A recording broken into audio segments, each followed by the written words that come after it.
Rain doesn't seem mysterious until you realize that for most of human history, no one knew how much of it was falling. Imagine a world where rain could decide life or death, harvest or famine, rebellion or peace, and yet no one could measure it. Farmers prayed, kings guessed, empires suffered the consequences. Then, in the year 1441, in the heart of Korea, someone asked a dangerous question. What if rain could be counted? The Joseon dynasty lived by the rhythm of the skies. Too little rain meant empty granaries. Too much meant floods swallowing villages whole. Reports from the countryside were vague and unreliable. Heavy rain, light rain, enough rain.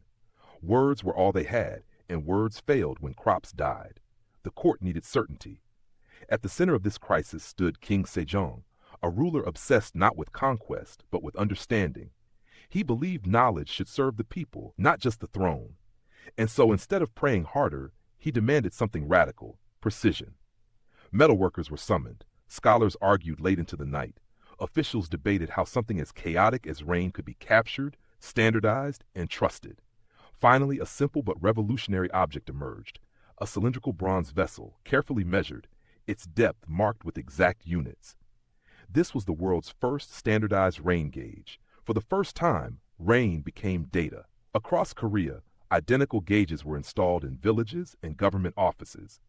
When rain fell, local officials didn't guess. They measured. They recorded numbers. They sent reports. Patterns began to emerge. Regions could be compared. Floods could be anticipated. Taxes could be adjusted. Relief could be sent where it was truly needed. But the real transformation wasn't technological. It was philosophical. Rain was no longer a divine mystery alone. It was a phenomenon humans could observe, track, and learn from. Nature had not been conquered, but it had been understood just a little more. And that understanding saved lives. There's a quiet power in this moment. No thunderous battle, no dramatic revolution, just a ruler choosing measurement over myth and empathy over ignorance. A belief that even something as fleeting as falling rain could be made accountable for the sake of ordinary people. Today, satellites map storms across continents. Climate models predict rainfall decades ahead. But all of it traces back to that first act of curiosity in 1441, a bronze cylinder catching drops of rain, one by one, proving that knowledge begins when we decide to measure what we once feared. If this story made you see the world a little differently, take a moment to like, share, and subscribe. Leave a comment with what everyday mystery you think changed history, and help this channel keep uncovering the quiet moments that shaped our world.